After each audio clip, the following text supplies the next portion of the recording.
Welcome. It is Thursday night at 9 o'clock. That means it is time for Prosperity Report Live. If you missed the bonus episode yesterday, you may want to go back and listen to that after we're done recording today.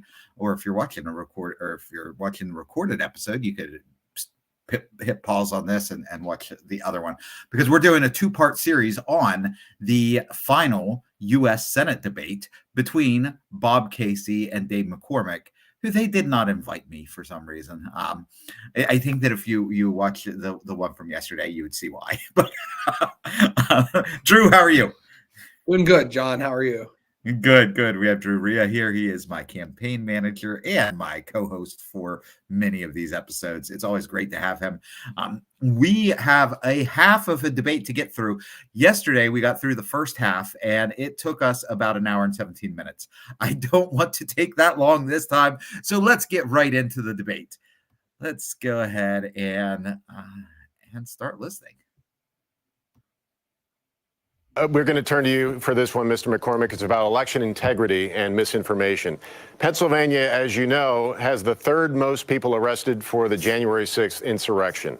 Many of them remain convinced the 2020 election was stolen, even though a whole host of judges and Republicans say it was not. If you could, what would you tell those Pennsylvanians who remain jailed for January 6th charges?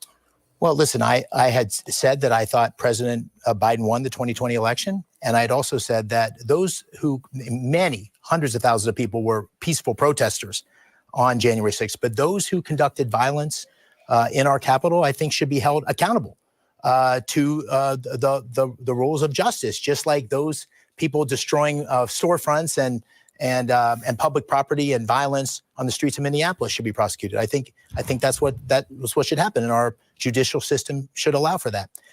In terms of election integrity, listen, I mean, I think we got a real problem in our country in that Senator Casey and the Democrats in general don't support the most basic fundamental thing, which is voter ID.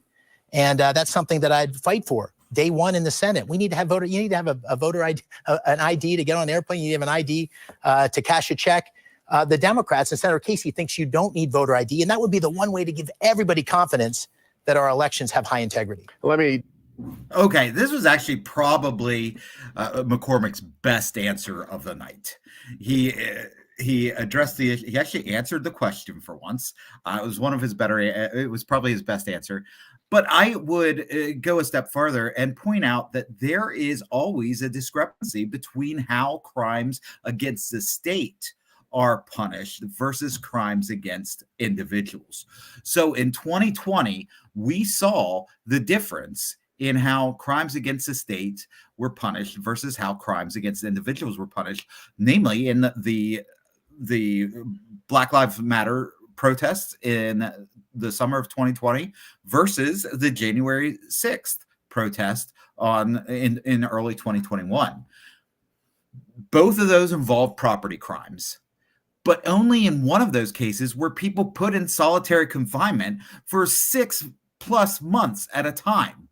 Why were they treated differently? And the answer is crimes against the state are always punished worse than crimes against the people, because the state is not there to protect you.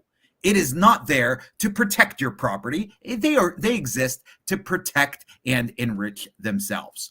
Now, to the second half of what McCormick said about voter IDs, that is actually, I think that the problem in 2020 was that, again, it's the way the debate's framed. The debate is framed with nobody proved that the election was fraudulent.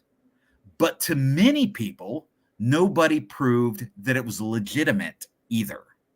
So over the course of 200+ years, we've established systems to make sure people believed in the legitimacy of the election.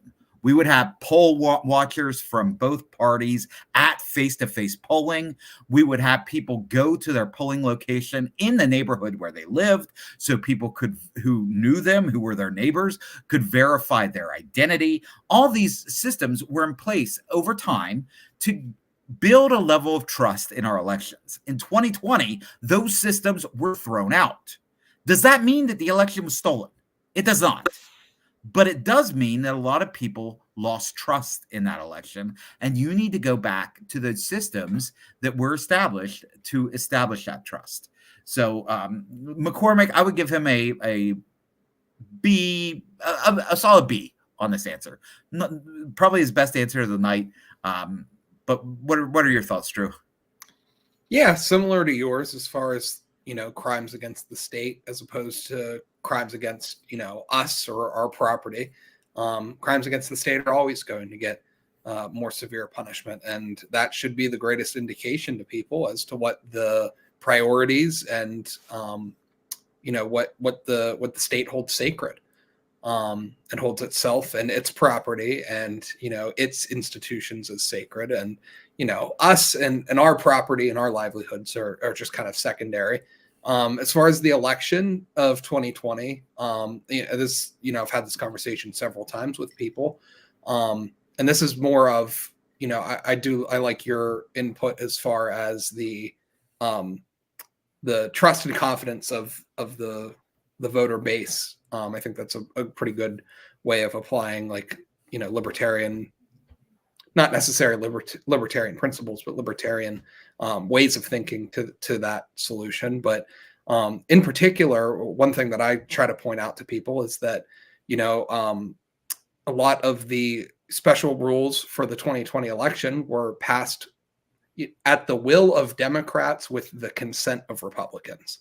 If you think back to the 2022 PA gubernatorial race, Doug Mastriano, who was in the state Senate, I believe, at the time, was running very hard against, the 2020 election. And, but, when you think about it, he was in the state Senate when they passed all of the special laws for the 2020 election, because I'm pretty sure he voted for them. Not only voted for, but pushed for them.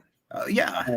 And so what I think happened was a lot of these Republicans in the state legislatures got duped into passing these systems because of COVID.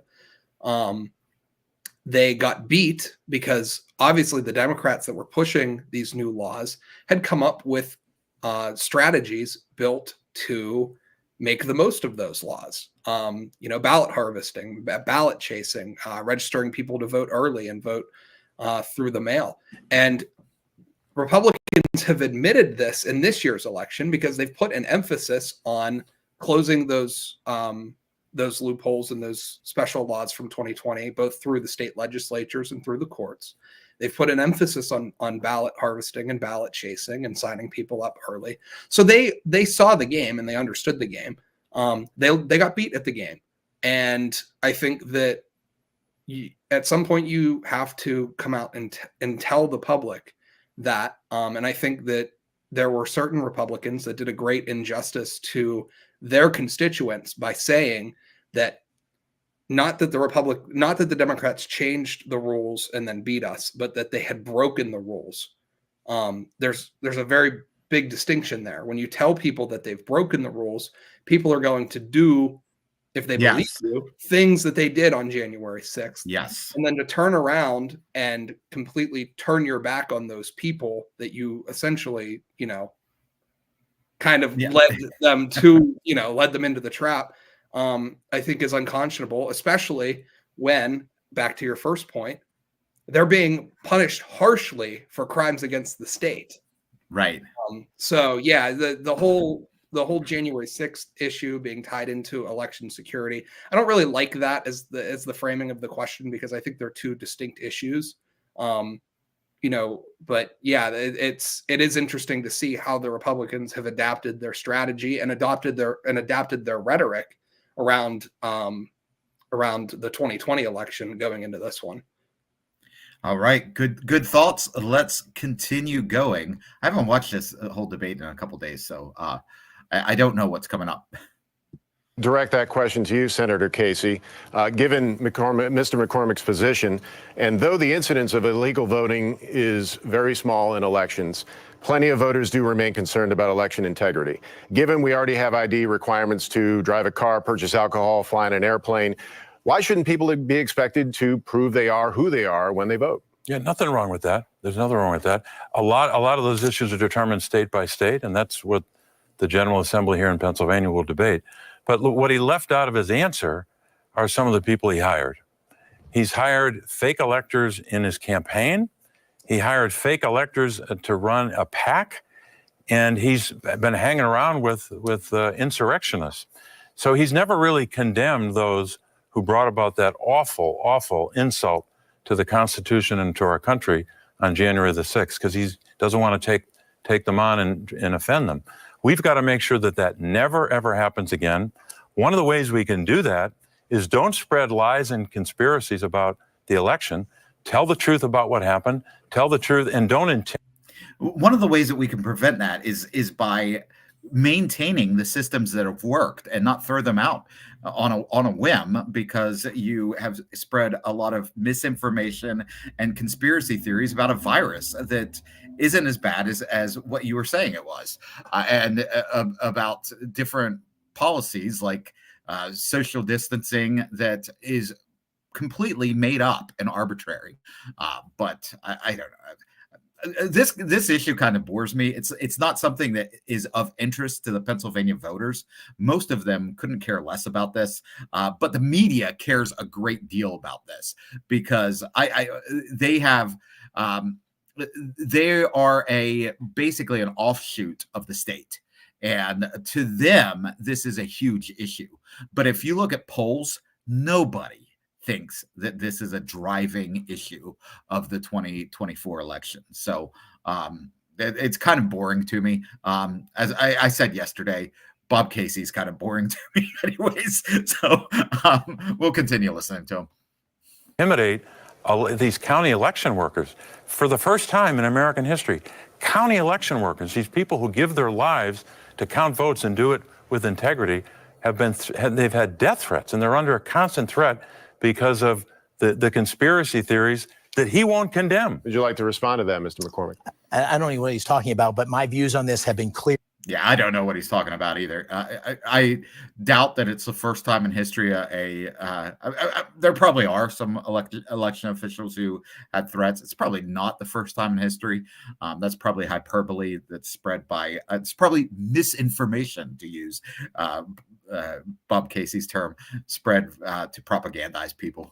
Have been clear from 2020 on. I've been a strong voice of moral clarity on all of these issues. But I'm glad he raised the question of lying, because today was a great day in the sense that the Washington Post wrote an article about an ad that Senator Casey has just run, saying that I had said that I wanted to reduce Social Security and Medicare benefits, which was a 100% fabrication, as said by the Washington Post. Bob Casey, in his own he's not answering the question at all at this point. But the question's boring, so I'll let him go. Yes, I'm much more forgiving tonight than I was yesterday. Words, looks at the camera and says a complete and utter lie. So if you want to talk about honesty and truthfulness in politics, Senator Casey, you got a lot of work to do looking at your ads. You can go back to the topic, or I'm sure you'd like to respond to Mr. McCormick, Senator Casey. Do I have 20 seconds? Yes. Okay. Look. Actually, you get 30. The campaign that we're in today started with this candidate, Mr. McCormick, starting the race, lying to the people of Pennsylvania about where he lives.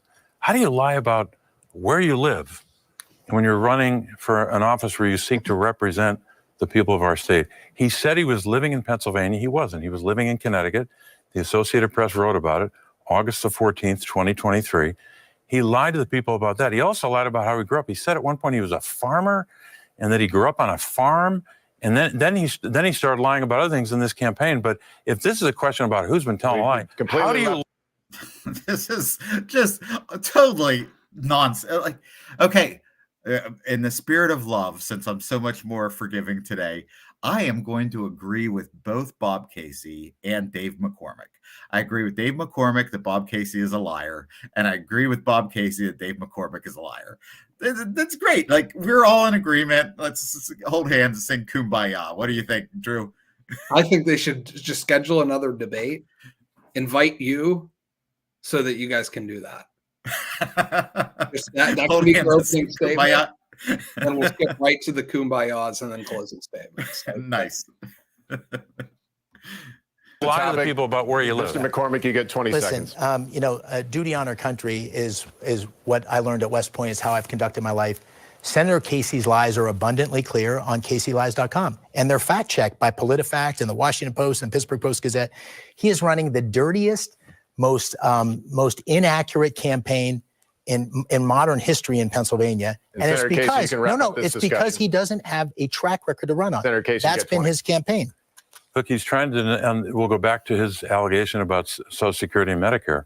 He's trying to deny that he was part of an administration, the Bush administration, that tried to foist upon the country private accounts, investing precious Social Security resources in the stock market, and having big Wall Street firms manage that money and make a lot of money off of it. Thank you, gentlemen. That's Thank you called both. privatization. He was for it.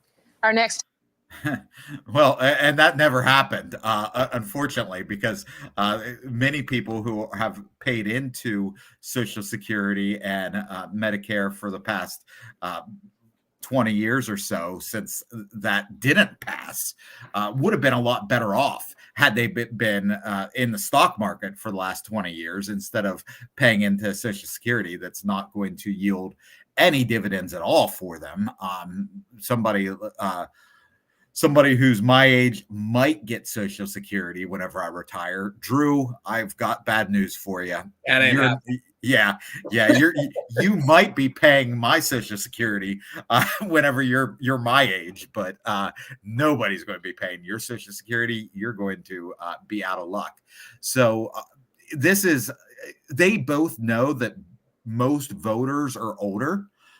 So the threat against Social Security is something that matters. But there was a time in human history when older people really cared about the generations that came up after them. And right now, I think we've lost a lot of that, where everyone's like, as long as I get my stuff, I'm okay. I mean, I guess it goes. I mean, there was the one, I can't think of his name, the one king of Judah who was promised famine after he dies. He's like, "Oh, I'll be dead, so it's okay." So I guess that does go way back in time. But yeah, I think that there's something about that nobody seems to care about the people who are paying into Social Security and Medicare right now, who aren't going to see it because it is a system that's set up for bankruptcy. So, yeah, but I guess I agree with if McCormick held that position 20 years ago, I agree with him 20 years ago, but he didn't get it done. So I don't know how strongly he held that position. No, it's very funny when Democrats and Republicans do it. It's a vice versa case. But in this instance, you have a Democrat who, when he said was a part of the George W. Bush administration, I was like, oh, wow, we're finally going to get a criticism of McCormick's only past in government and administration. And then he's like, he tried to privatize something that is a huge burden on the taxpayer. Yeah. I'm like, why do you guys try so hard to make me like the other person? Yeah, I pointed out, not on this I was on a live stream, I think Sunday night, and I pointed out that it seems like every attack ad that either party runs makes me like the person that they're attacking a little bit more, and that's hard. I mean, there's a lot of room for me to like them more because I don't like them that much, but there's not a lot to like about them. But they always point out that one thing that you could like about the person. That's their attack. So, all right, let's continue with this nonsense. Topic is border security. Both of you have touched on this, but let's get a direct question. Senator Casey, you're first. You are on record. I wonder if McCormick's going to mention invading Mexico again. He already did once. Yeah. John, real quick, the video, I don't know if the video's not up. Oh, you could hear it but not see it. Okay. Yeah. There it is. The bipartisan border security bill, which called for more hiring of Border Patrol agents, also empowered administrations to be able to close the border. With persistent issues like drug trafficking, including the fentanyl, and record number of migrants seeking asylum, what has taken Democrats so long to prioritize this issue? Well, I've been working on this issue for years. I started voting on legislation to direct more dollars to the detection of fentanyl years ago. And I voted 25 times to secure the border, including twice by voting for that bill. How'd that work out, Bob Casey? How'd that, just throwing more money at the problem that the government created, just throwing more money at the problem that the government created? How'd that work out? Are we seeing less deaths from fentanyl now that you spent all that money? I don't think so. Maybe just throwing more money at a problem that the government created doesn't fix problems. This year, the bill that I support is supported by the Border Patrol Union. It would allow us to hire thousands more Border Patrol. It would change the asylum rules, making that bar for seeking asylum a lot higher. A lot fewer people would cross the border because of that. And that's why Republicans and Democrats supported it. It was on its way to passage until the leader of the Republican Party said, don't pass it because it'll help the other side politically. And Mr. McCormick fell right in line with that, kind of like a lapdog lapping the shoes of the Republican nominee. We should pass that bill because it'll restore confidence in the American people that we can detect fentanyl at the border, mostly coming in through vehicles crossing our border. And it would also help us with more Border Patrol and a much tougher approach to the border. Senator Casey, thank you. Mr. McCormick. So yesterday, I already touched on my solution to the immigration problem. It's a two-step solution. First step, you do a criminal background check, make sure that they're not a criminal. If they are a criminal, then that's it. They don't come in. If they aren't a criminal, you move to step two, which is they have to pledge to never take a dime of taxpayer money. No public schooling, no welfare benefits, no housing assistance, no Social Security, no Medicare, no health benefits from the state. And then the people that you get coming over are those who have confidence in their own productive ability. That's exactly how the system was set up whenever most of our ancestors came over. Most of them came over at a time when there was no public safety net. And that is why America was so prosperous, because we had the people with the absolute most confidence in their own abilities in the entire world coming to one continent and joining together and building this fabulous productive economy. So that would be a simple solution. You would also need to get rid of the war on drugs, because that is one of the big issues that causes a lot of the crime that we see on the border. But neither of these guys have a simple solution like that. So they're going to point fingers and just basically say, no, you didn't support strong enough borders. No, you didn't support strong enough borders. And that's probably going to go on for about another 15 minutes. So. Senate Republicans backed out of that bipartisan border security bill earlier this year, with Republicans often emphasizing the need for a stronger response at the border. How do you explain to voters the resistance to advancing legislation that addresses the very issue? Well, as I said before, it was bad legislation. There was good legislation, H.R. 2 in the House, that was strengthened our border. I've been to the border twice in the last couple of years. I've talked to the Border Patrol. Senator Casey, I've been there more times than Senator Casey and the borders are. And when you get there, you see that the wall stops under Biden, Harris, and Casey. People are walking across in the middle of the night. In my particular night that I was there at 2 a.m, 5 military-age men from Syria and 5 Chinese nationals. This has become a national security crisis of epic proportion. 200 people last year on the terrorist watch list. We just saw recently with a memo leaked from ICE that 25,000 convicted murderers and convicted rapists were knowingly allowed in the country. This isn't speculation. This was in an official document from the Department of Homeland Security. That's all happened under his watch. The bill that they proposed didn't address that. It would have sanctioned 2 million illegal immigrants coming into our country for asylum. And we've got a major problem. We need to go. So my simple two-step process for immigration reform there would actually, the vast majority of people, knowing it's a simple process, would choose that simple process. So the number of illegal crossings would be far fewer.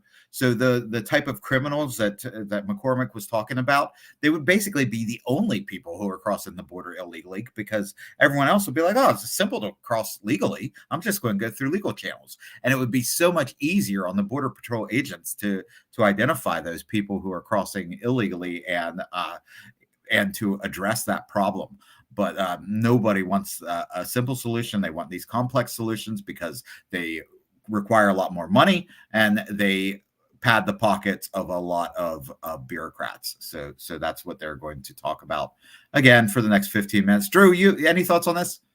Yeah, I did want to touch on something that Bob Casey said at the beginning of his answer. When he first started the answer, he said, I've been working on these solutions for, however, 18 years, I guess, when he got into the Senate.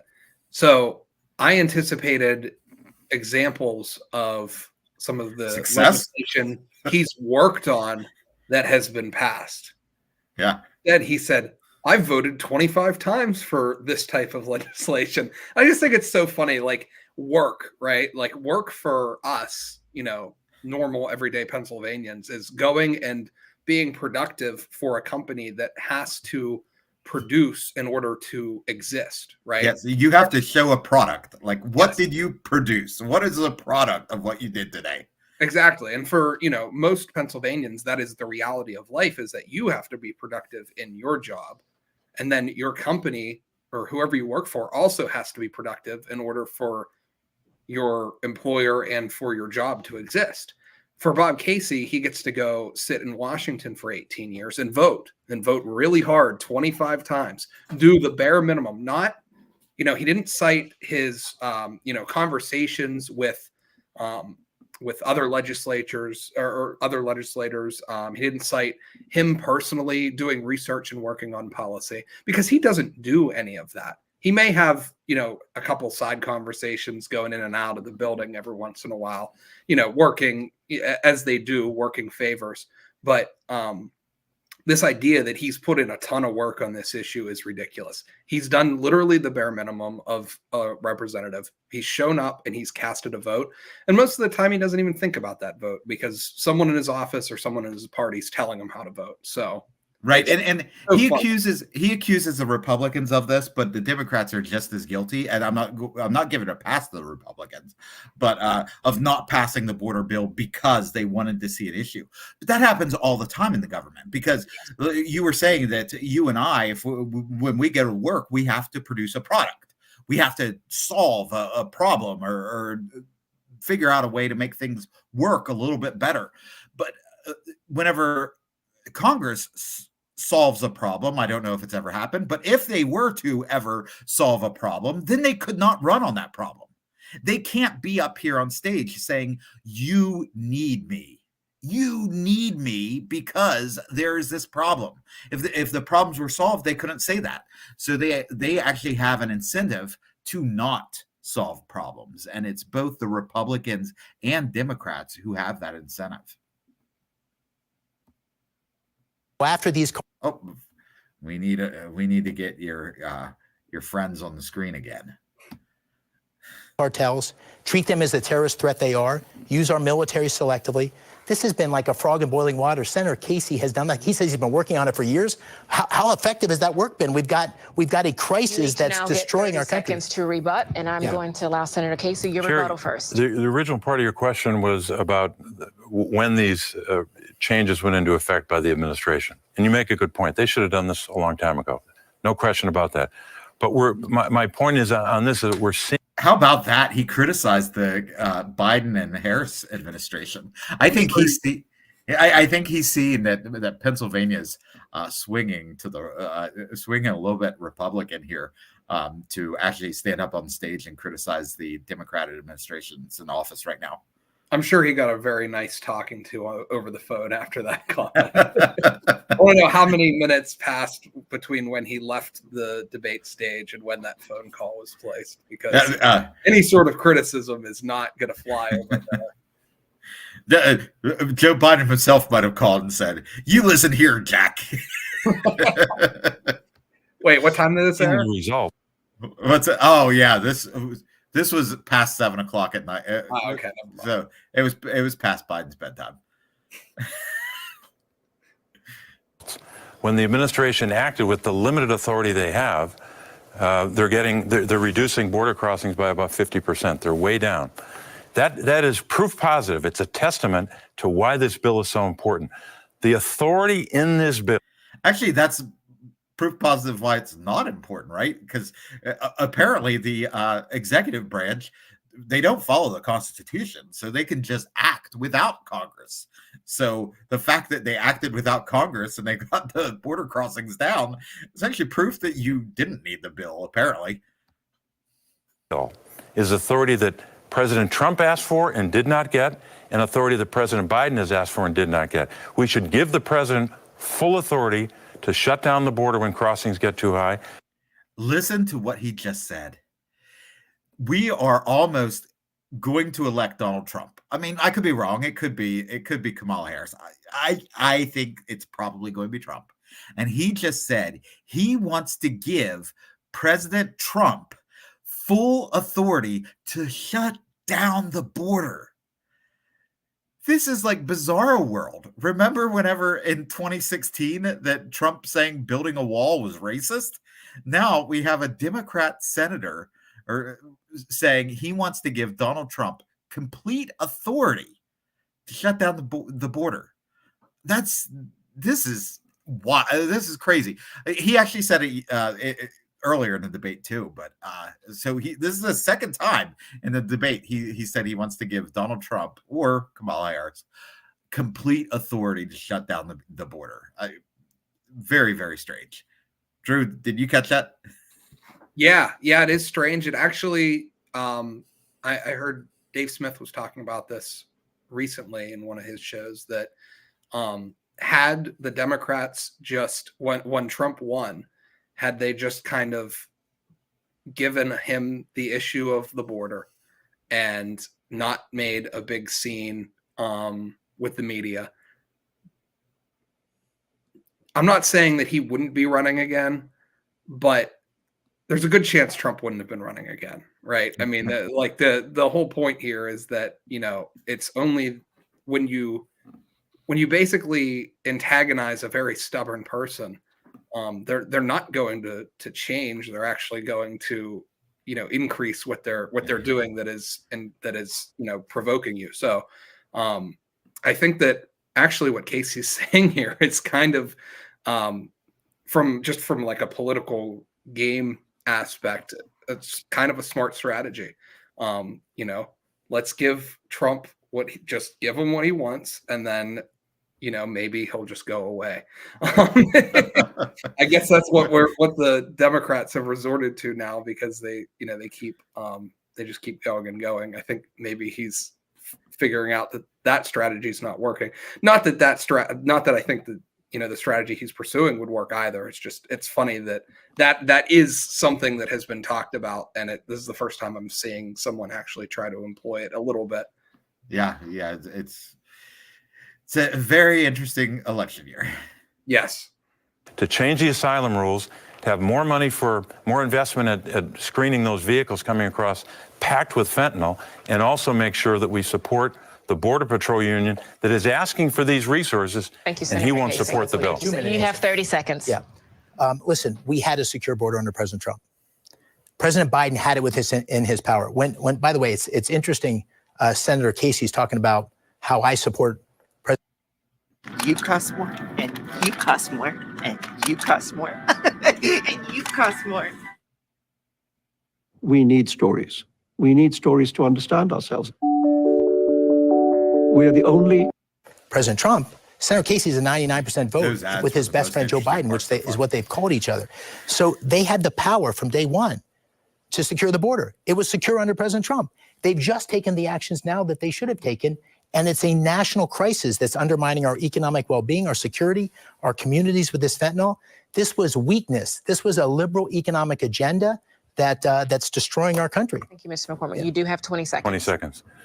Look, when I was voting year after year on investments in the border and investments in strategies that we know work, this guy was running the largest hedge fund in the world. He increased investments in China by 108,000%. After everyone knew in the world that China was cheating, China was manipulating their currency, China was undermining American workers. He did that. He also invested millions of dollars in a China. Again with the China investments. That was like half the episode yesterday. So I'm not going to talk about it. I already talked about it yesterday. Drew, you weren't on yesterday. You get to talk about it, Drew. I already talked about it yesterday. So this is interesting because I've had this conversation with people before. My problem and the way that he's framing this is just absurd. While I was on Capitol Hill taking your taxpayer money to fund my livelihood and well-being, Dave McCormick was in the private sector making money on the private market where he needs to provide something of value in order to have a job. That is an insane attack. Now, what I hope he gets to, which I know he won't, but the way to make that sound like an attack and not a compliment is to say that Dave McCormick made all of this money dealing with China and then decides to come home and turn around and tell everyone else, oh, no, we can't be dealing with China anymore. No, private investors and people who work for a living, you're not allowed to deal with China anymore. I made my millions dealing with China, but you can't anymore because now that I'm in the government, they're the enemy. And that isn't that how it always works though? You make your money, then you get in the government, and then you regulate away the opportunity for others to come and do what you did. Like that is how the elites maintain power. They get into a powerful position and then they make it impossible for anybody to follow in their footsteps. And the way that they make that impossible is by taking control of the reins of government.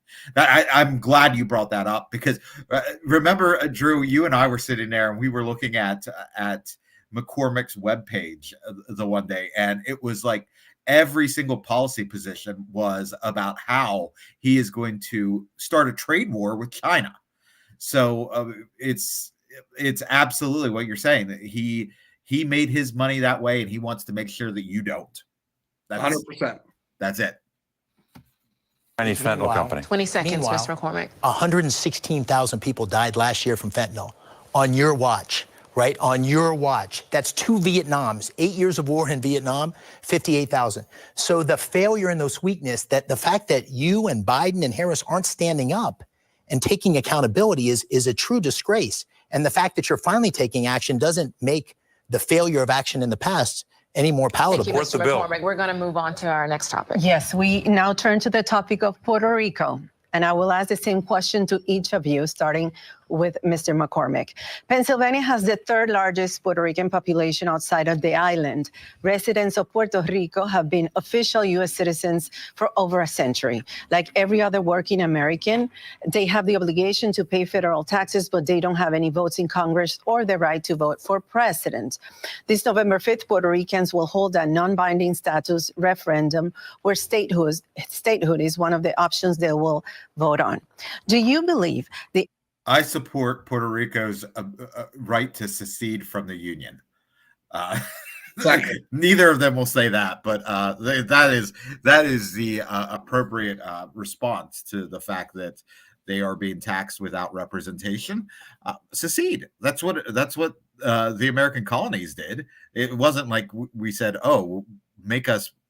Actually, there was a proposal to give the colonies a vote in Parliament, and the colonists were like, "No, we don't want that. we want to be separate." So I absolutely support Puerto Rico's right to secede. The island should decide its future, and would you vote to admit Puerto Rico as the 51st state should its people vote in favor of union? I would not vote in favor of it being the 51st state. And listen, if Senator Casey is reelected and Kamala Harris wins the presidency and they eliminate the filibuster, which is what Senator Casey says he wants to do, you'll have two places that get statehood, Puerto Rico as well as Washington, D.C. You'll have additional members of justices brought on the Supreme Court. You'll have a new Green Deal beyond anything that was ever imagined. So this is tied to the filibuster, and the filibuster, in my opinion, is something that's meant as a check and balance, regardless of whatever party's in power. Senator Casey wants to eliminate that, and it's going to change the balance of power forever if the Democrats win both the presidency. I agree with McCormick here too. Filibuster is a good thing. Anything that puts the brakes on what these crooks do in Washington is a good thing. I would, instead of a 60 vote rule, I'd take it to a 70 vote rule. Getting rid of the filibuster would be a disaster. I would encourage places like Puerto Rico to, if they don't like the current arrangement, to just secede. That would be what would be best for them, I would think, and also best for the nation. And the majority in the Senate. And I think that would be absolutely inconsistent with America's best interest, regardless of what party's in the majority. Senator Casey. Yeah, Ilya, if the people of Puerto Rico make that determination, I think we should be open to admitting them. But my opponent, of course, wanted to talk about the 60 vote rule, the so-called filibuster rule in the Senate. Let's talk about that. That is the reason that rule existing, requiring 60 votes for substantive matters, is the reason we haven't passed a background check bill for common sense gun measures to reduce the likelihood of gun violence. The number one killer of children and teenagers. We're the only country in the world that has this problem. It's a uniquely American problem. It's not a uniquely American problem. It's not. If we change that rule, it's a rule in the Senate. It's not a statute. It's not a law. It's not in the Constitution. If we change that rule, we could pass. There is something in the Constitution that says that the right of the people to keep and bear arms shall not be infringed. And I think he was talking about the filibuster. The filibuster. Okay. Yeah, I don't want to give him any credit, but I think. Oh, okay. All right. Well, he's switching to the gun control thing there for a little bit because they can't stay on topic. So yeah. I'm sorry. I mean, no, it's okay. It was confusing, the phrases. Pass a background check bill. If we change that rule, we could pass the Women's Health Protection Act, which would restore the protections of Roe v. Wade. If we change that rule, we could pass voting rights legislation that has broad support across the country. We could. So I'm hearing a lot of reasons why we would want to keep that rule in place. Bob Casey is a good salesman for why we need a filibuster. Do so much to move the country forward, but he wants to hide behind that rule to block progress on substantive matters the American people want us to take action on. 30 seconds. Yeah, we've seen what happens under a Senate majority and Biden and Harris in the White House. We know that Kamala Harris is far more left and radical in her own words than even Joe Biden. We know. Well, it depends on what week you're talking to Kamala Harris. If you talk to Kamala Harris this week, she's probably a little bit to the right of Donald Trump. So I don't know. I don't know what McCormick's talking about here. The Senator Casey is a sure vote, a 99% vote with Biden and Harris. And so, yeah, I believe that filibuster is a way to check the majority in either side going to extremes. That was what the Senate was designed for. If Senator Casey... We talked about this a little bit tonight at our book study. The Senate was actually designed to be a representative of the states. Originally, senators were not popularly elected. They were elected by the state legislatures to be a representative of the states themselves. And it was the progressive era reform that made senators be popularly elected. And so McCormick's just wrong there about the role of the Senate. Their original role was to represent the states themselves, so that the states would have representation in Washington.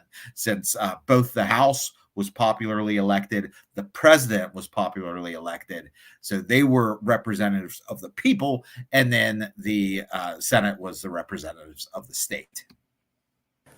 really thinks that the problem for him not getting anything done is the filibuster. I think there's lots of senators who get a lot done. Senator Casey's not one of them, unfortunately. Would you like to respond to that? Well, just to reiterate that a lot of progress is being blocked because that rule has been a weapon to prevent progress on issues where there's overwhelming support. 90% of the American people want. Okay, let's say 90% of American people do want gun control. They still should not pass it because rights are not up to vote. Your right to defend yourself is not up to a vote. Even if it's 99% of people want to take away your right, it should not pass. So anything that puts the brakes on this process of tyrants in Washington, D.C. wanting to take rights away from you and me, we've got to support that. Wants to pass a background check bill. Gun owners, Republicans, everyone wants to pass it. It won't pass. Not everyone. Because the gun lobby has a stranglehold on a lot of members of Congress, and they also have a stranglehold on my opponent. He won't support any of those common sense measures, some of which I think we could pass with 51 votes. He won't do that. If everyone wants to pass these measures, then you would be able to get around the 60 filibuster, a 60 vote filibuster rule. So yeah. clearly, Bob Casey does not know what he's talking about. That because he won't stand up to the gun lobby. Thank you, Senator. All right, next topic, climate change and the environment. Senator Casey, several studies by physicians, by Yale University and by the University of Pittsburgh found people living near fracking sites have higher incidences of conditions ranging from nosebleeds all the way to cancer. Here we have an issue where correlation does not mean causation. There might be higher rates of cancer around fracking sites. That does not mean that fracking causes cancer. There could be a whole host of reasons why people who live around fracking sites get cancer more frequently. I'd be willing to bet that people who live around fracking sites are more likely to smoke because fracking sites tend to be more rural, and smoking is more common in rural areas than it is in urban areas. So that factor alone could be something that leads to more cancer around fracking sites. If the scientists out there are suggesting that correlation implies causation, then we have an educational problem in this country where people are not able to think logically. Clearly, Matt O'Donnell is not able to think logically here either. But let's go ahead and keep listening. Does your position supporting natural gas extraction in Pennsylvania impact those who believe the industry is putting their lives at risk? Well, Matt, first of all, I think when you consider what our state's resources are, the advantages we have in Pennsylvania, that's the reason I support an all the above energy strategy. That includes natural gas extraction. But here's what I think. So Bob Casey can't say that he's against fracking because this is Pennsylvania. He can't say it until Puerto Rico gets in as a 51st state, and then Pennsylvania's vote doesn't matter. Because we're going to let people in Puerto Rico decide how Pennsylvanians run their lives. Then he'll be against fracking. But until then, no, he supports fracking. In the words of John Fetterman. The differences between my position on allowing gas extraction, making sure we have other options like nuclear or renewable sources of energy, clean energy. Good for him for supporting nuclear energy. This Democrat Party that's running to the right of Donald Trump, they're starting to sound a lot better. That I will warn you, most likely. Our definition of the term support and his definition of the term support probably radically different. I think he probably wants to dump like $1 billion plus taxpayer dollars into nuclear. We just want nuclear to kind of get a fair shake. Yes, just get out of the way and if nuclear is going to be the most profitable source of energy, let it. So good. I love him for mentioning it. I will say that. And we also need to remember the Scott Horton rule, which is that I think it was a Scott Horton rule that politicians keep 100% of their terrible promises and 0% of their good promises. So, so that's also good to keep in mind here. Still use coal in some parts of our state for our energy base. The difference between my position and some other people's position is I support tough regulation. And that is done mostly at the state level. It's mostly depends upon who is the governor. And I think Governor Shapiro will do that kind of oversight to make sure that we can extract natural gas, but do it in compliance with our state's constitutional obligation to ensure clean air and clean water. So it took like one sentence before he's like, yeah, we're going to make the regulations so tough that I can say I support it, but really not support it. We'll just make the regulations so high that it's prohibitive. I think that's the difference. My opponent has talked a lot about energy, but while he was a hedge fund CEO running the biggest hedge fund in the world, he was investing in Chinese oil companies and managing money for the Saudis. Same topic, different avenue here. Yeah. The latest round of hurricanes served as the latest warning that the Earth's climate is not well. A storm that made landfall in Florida last month. There have always been hurricanes. What does it mean that the Earth's climate is not well because we get storms? We've also gotten nice days. Today was a really nice day out here in Western Pennsylvania. But I don't hear any of these people saying, oh my goodness, because of climate change, it was a nice day. But that makes just as much sense as saying because of climate change, there was a storm. Like the climate affects weather. So whatever the climate is, that's having an impact on the weather. So this is nonsense to say every nice day is just I don't know what causes that, but every bad day is caused by climate change. It's a religion where this angry god of climate change is mad at people for being productive. Like that is the basis of this religion. And if you don't believe me, explain to me why climate change doesn't ever cause a nice day. Like if climate change is not an angry god, then why doesn't it ever cause a nice day? Did more damage to remote mountainous communities in North Carolina. The people in Fort Washington, Montgomery County, around here, are still recovering from Hurricane Ida, which made landfall in Louisiana back in 2021. To those local people who are still cleaning up from a storm that happened 3 years ago, what should they know about your views on climate change? Well, of the many dumb Biden-Harris Casey policies, our energy policy is probably the worst because we've restricted our natural gas ability to export, drill, and have pipelines for natural gas with EPA mandates, with all these huge subsidies to China for lithium batteries and solar panels. So we've depressed our natural gas here in Pennsylvania when it's the key to economic growth, it's the key to national security, and it's the key to climate change.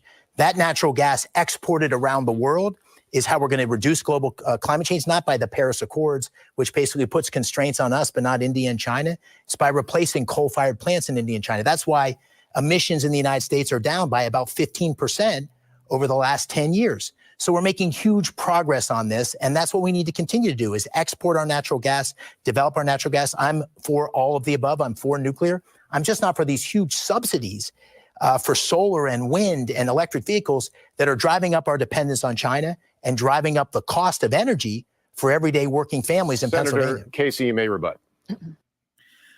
So that was an okay answer again by McCormick. One thing to keep in mind is that climate-related deaths have been declining year after year after year. So even if there is climate change, and even if the climate change is because the climate change god is mad at us, so he only causes bad weather patterns and never any good weather patterns because this is an angry god. So even if we accept all that, the fact is that we're defeating the angry climate change god through having more affordable energy. Because we have fossil fuel powered heavy equipment, we can build levees and dikes that take care of flooding that is caused. Because we have fossil fueled trucks. My church was able to load a truck completely full of supplies and send it down to North Carolina after the most recent hurricanes. These all happen because we have affordable energy. And the policies of those in Washington who want to, or Bob Casey who wants to regulate cheap energy out of existence, is a policy of death. It is a policy that is going to literally lead to death, because cheap, affordable energy is how we prevent climate-related deaths. It's always been how we prevent climate-related deaths. But a lot of these neo-Malthusians, I think, because they worship this climate change god, think that humans are a cancer on planet Earth, and they want to see fewer humans. And so policies of death, like restrictive energy policies, are something that they embrace. So I'm sorry, maybe I'm getting a little conspiratorial there, thinking that they really embrace death. But I mean, look at the results of their policies, and what will result from them is more death. Drew, you want to talk me off that ledge? No, I think it's a good point. It's a similar argument with socialists and communists. Not saying that every single person who holds those beliefs holds them because they want people to starve to death in a crumbling economy, but at the end of the day, that is the result of your ideas. And so if you have those ideas and you take action on them by voting and advocating for those policies, then that is what you're advocating for. And I don't think it's conspiratorial or a conspiracy theory to say that, or to I think it's true, and it's real life, and we need to say it more, because I think a lot of those people, if confronted with that reality, some of those people may take a look at the history of their policies and say, actually, you know what? I don't want to support something that leads to mass death. When we kind of tiptoe around that, you don't have that kind of self-realization that might occur in that situation. So the other thing I wanted to point out too, as far as climate change being, anytime there's a major natural disaster and people's livelihoods are ruined, it's, oh, well, climate change. That is, in most cases, I believe, cover for the fact that you give all of this money every year to the federal government, and then when you need it, it's not there. It's not there. It's not going to be there. We need to drop the facade that like FEMA is going to come in and save the world. It's not there. And because they can't say that, why is my house gone and there's no one, why do I pay you all this money to protect me and you can't protect me?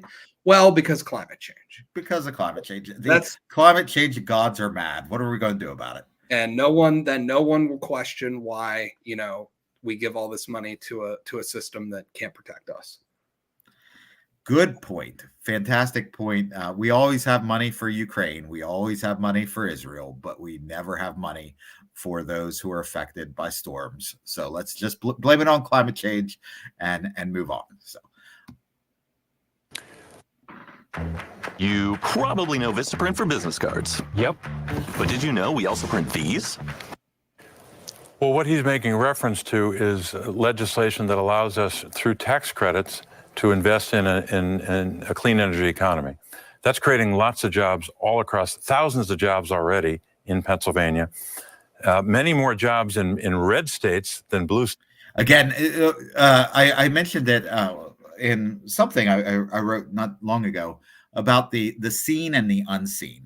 We see the new jobs that are created in solar and wind, but what we don't see is all the jobs that are lost because the government is taking money out of the private sector and investing it in less productive forms of energy than what the economy will produce. What we ought to do is eliminate all subsidies to solar, to wind, to oil, to natural gas, to all of it. Just eliminate all those corporate subsidies, and whichever form of energy is the most efficient will be the ones that we go after, because that will be the ones that make the most profit. So that would be the solution. And maybe the people who say that wind and solar is so much cheaper and so much more efficient, if that's the case, then it doesn't need subsidies. It will just rise to the top, and that'd be great. But let's just get rid of the subsidies and see if that's what happens.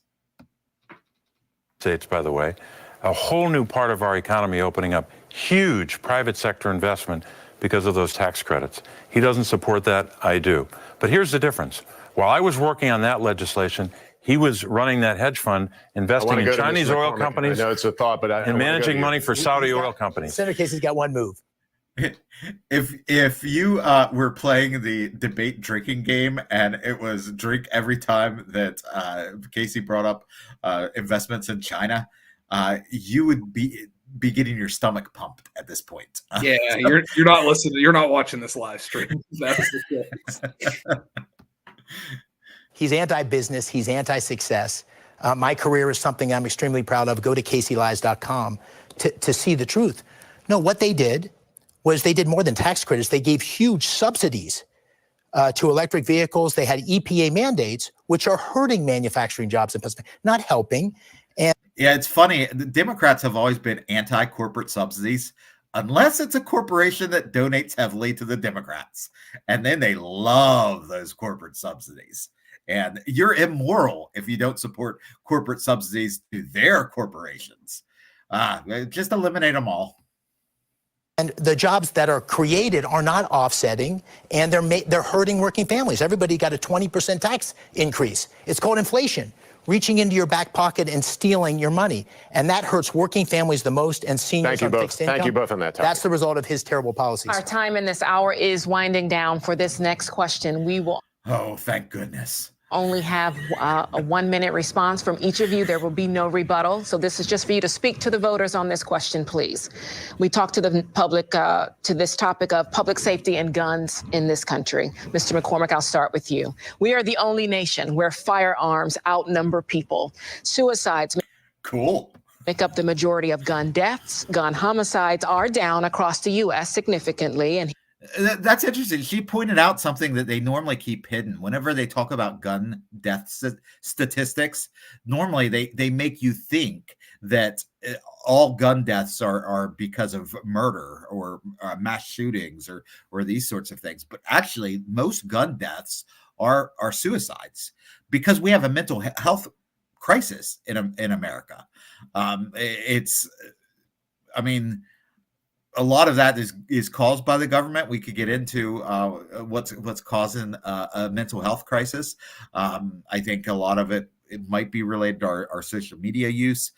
There are lots of causes of the mental health crisis, but it's not guns that are causing people to commit suicide at such an alarming rate. It's other things, and taking away the guns is not going to solve the mental health problems that we have in America. As a matter of fact, some people are parts of gun clubs and gun associations, and we know that being part of a community is one of the best ways to combat mental health problems. So if you eliminate those communities that people are a part of, you're actually going to make the problem worse.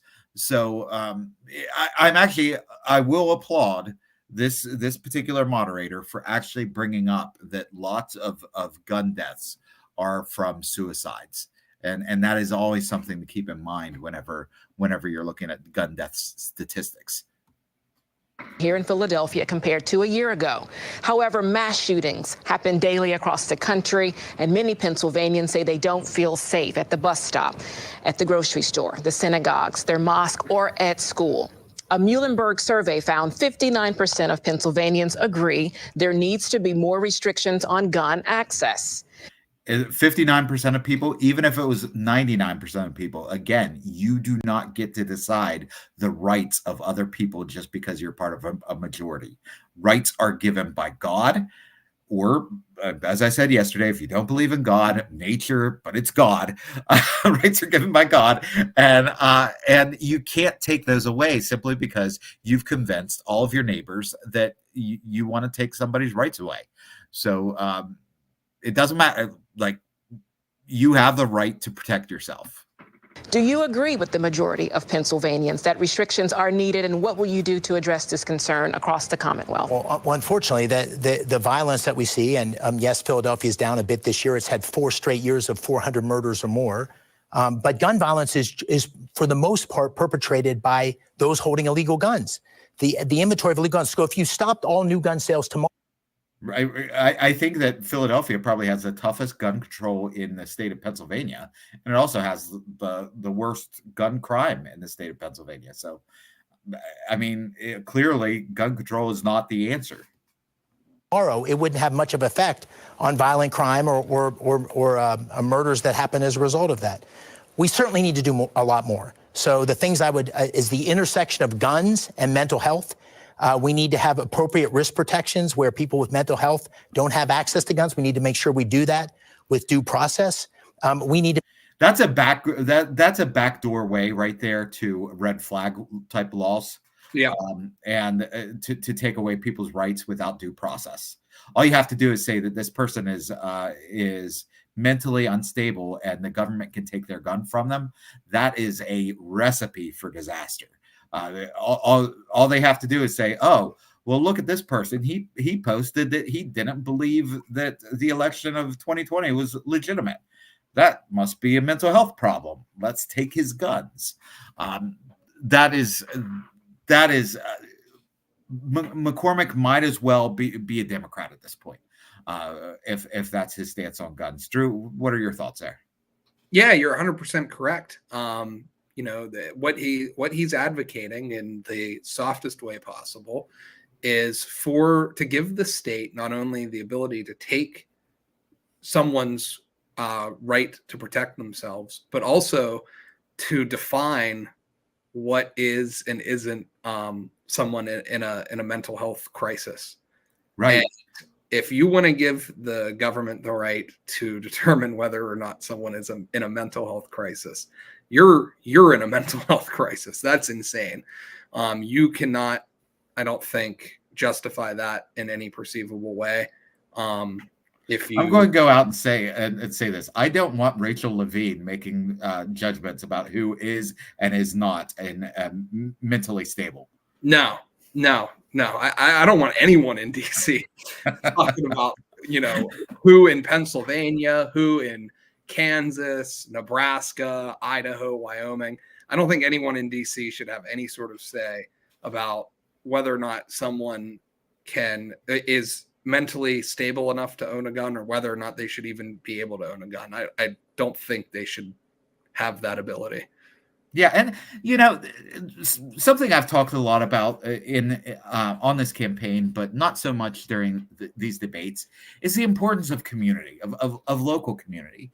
And if you have a loving local community, and you're like at the Joe Biden level of incompetence, hopefully your local community steps in and they take care of that issue.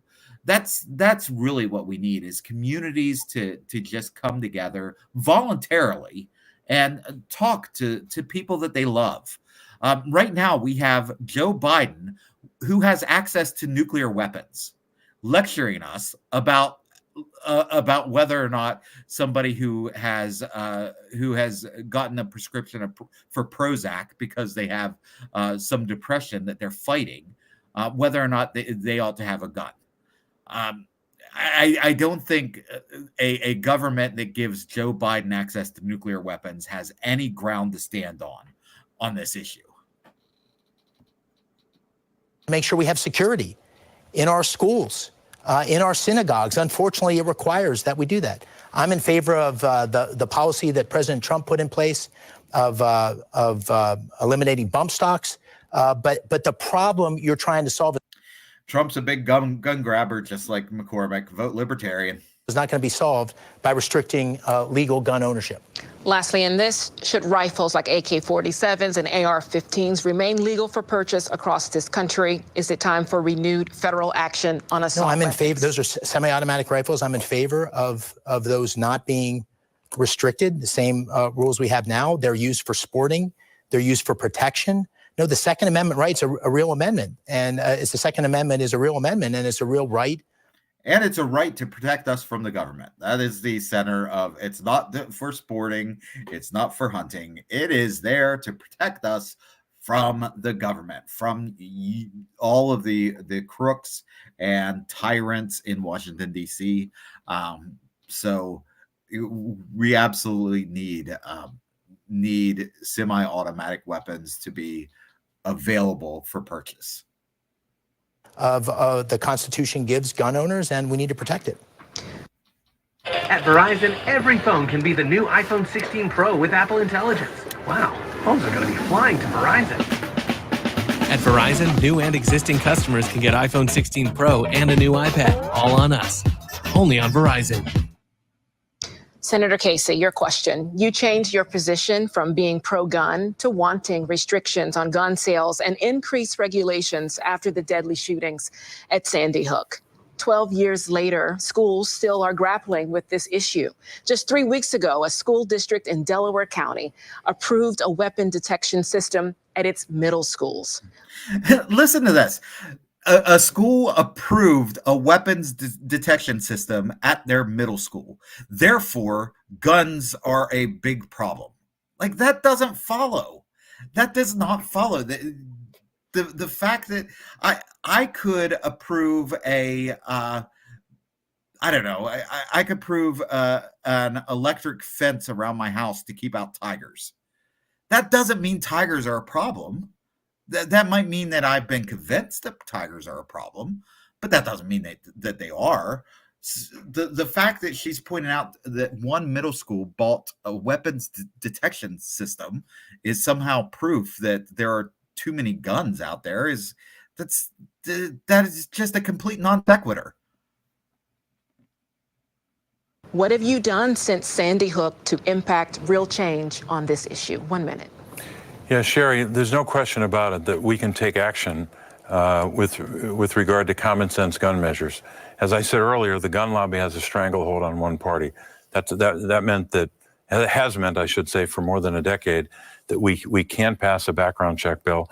We can't pass a ban on these military-style assault weapons. These common sense measures will have no impact on Second Amendment rights. It'll have no impact on... It will have an impact on Second Amendment rights because the Second Amendment isn't about hunting and sporting. It is about keeping a check on the federal government, or even the state government, or even the local government. It's about keeping a check on tyrants wherever they may arise. So it will have an effect on the Second Amendment if tyrants try to take away the guns. Law-abiding gun owners who need a gun for self-protection or want a gun to hunt.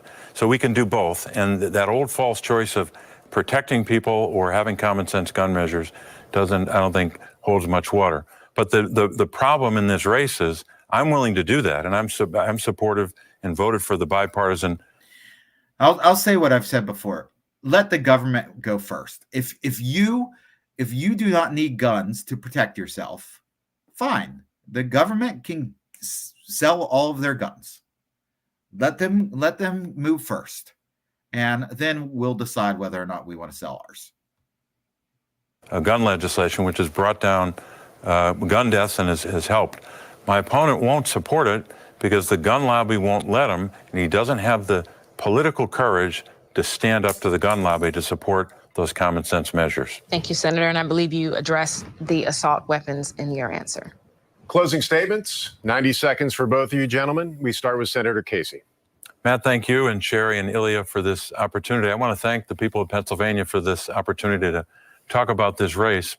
And every day I've been a United States Senator, I've worked on behalf of the people of our state, fighting for working families, fighting for our children every day, fighting for seniors, for people with disabilities, for our veterans, trying to work every day to advance their needs and their interests.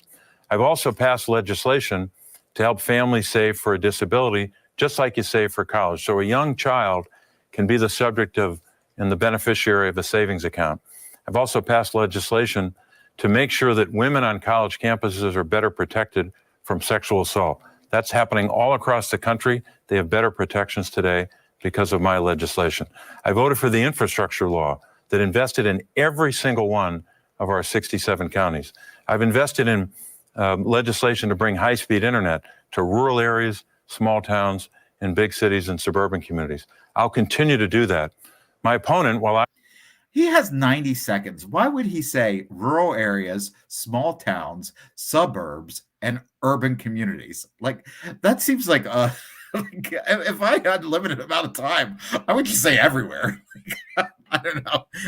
But if he has no substance, I guess, to really put into these 90 seconds. I've already addressed all this. I'm going to just keep playing. I was working on all of that, was running the largest hedge fund in the world, a hedge fund that invested in China, in Chinese oil companies, a Chinese fentanyl company that produced 90% of the fentanyl in China, invested in an arms manufacturer with ties to Iran, and the weapons from that manufacturer made their way to Hamas.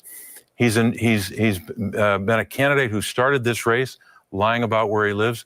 You have the choice to make in this race between whether you're going to vote for a senator who's going to support your rights, restore those rights, Time is up, or a senator who won't. Thank you. Mr. McCormick.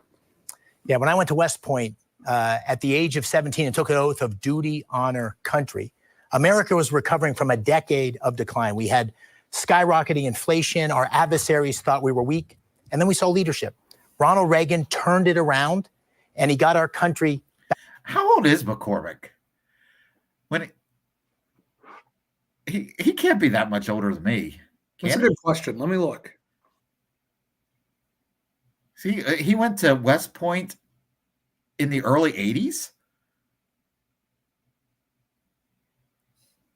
He's young looking. I don't know. He is 59. Oh, okay. All right. Back on track. I was proud to serve him as commander-in-chief. I retired from the Army as a captain after a combat tour in Iraq, but I've never stopped serving my country. I'm a seventh-generation Pennsylvanian, born and bred. I'm a businessman. I'm a political outsider. That couldn't be more different than Senator Casey was born with a political spoon in his mouth. He doesn't know how to create jobs. He doesn't understand the devastating effect of prices on families. He is a status quo candidate. He is a weak 30-year incumbent. Bob Casey didn't change Washington. Washington changed Bob Casey. He's for amnesty, open borders, and sanctuary cities. He's voted for every spending bill that's created this enormous uptick in inflation. He wants to raise taxes on Pennsylvanians and lower taxes for rich people in California and New York. He has actually supported males competing in women's sports. Face it, Bob, you are a liberal. Bob Casey. I don't think the accusation of somebody being a liberal really harms them these days. I think people there's such a broad range of ideas of what a liberal is these days that I just don't think it sticks in most places. I don't know. I could be wrong, but I just think I would use progressive rather than communist. Liberal. Like there's so many different things you can call someone that have a more I guess a bigger than liberal. He's been given the opportunity and he has failed us. We need leadership that's going to shake things up, that support and fight for common sense policies, reduce inflation, secure our border, keep America safe. We need leadership that is going to change the direction of our Commonwealth and get it back on track. I'm honored to be here tonight, and I humbly ask for your vote. Thank you, Mr. McCormick and Senator Casey. Well, all right, that's it. We survived. We made it through. I did find the first half of the debate much more interesting because the second half, they just pretty much reiterated everything they said the first half because they can't stick to the questions that are being asked because they don't have a whole lot of substance to say. But there you have it. There you have your Republican and Democrat choices and your Libertarian choice here. So hopefully you choose peace. Hopefully you choose prosperity. Hopefully you choose Pennsylvania over Washington, and hopefully you choose John Thomas. Drew, any closing thoughts? Yeah, there was one thing in that entire debate that I agreed 100%, not just of what he said, but the way he said it, which was urgently, that Dave McCormick said in that debate. He said, we need a candidate that's going to shake things up.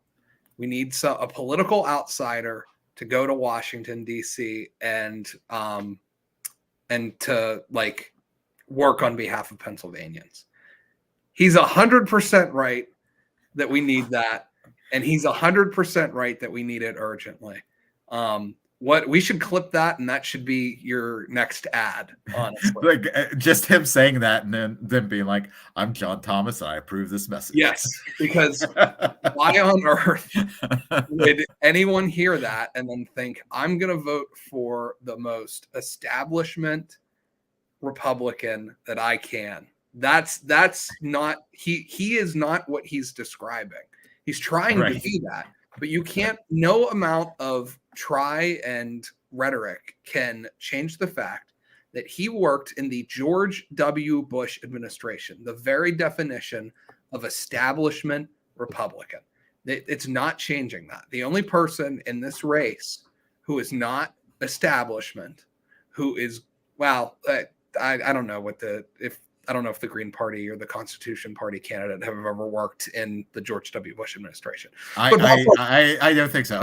by far the best anti-establishment candidate who could go to DC and shake things up and advocate for Pennsylvanians is John Thomas. So I think he did a phenomenal job of showcasing the urgency for that type of person. He just didn't do a good job of selling the fact that he was that person. Well, I thank you for that, Drew. Yeah, that is an interesting closing by Dave McCormick, who is not only was he in the George W. Bush administration, he was like the Undersecretary of the Treasury responsible for international affairs. So your two worst parts of the George W. Bush administration, how he handled the economy and how he handled the Middle Eastern policies, where those all intersected was with McCormick. So I don't know. He is not a Washington outsider. He is not somebody who's going to go in there and shake things up. He is somebody who can go in there and do the bidding of the establishment. So yeah, if you want somebody who's going to go in there and shake things up and be an outsider, vote for peace, vote for prosperity, vote for Pennsylvania, vote for John Thomas. And with that, we're out of here.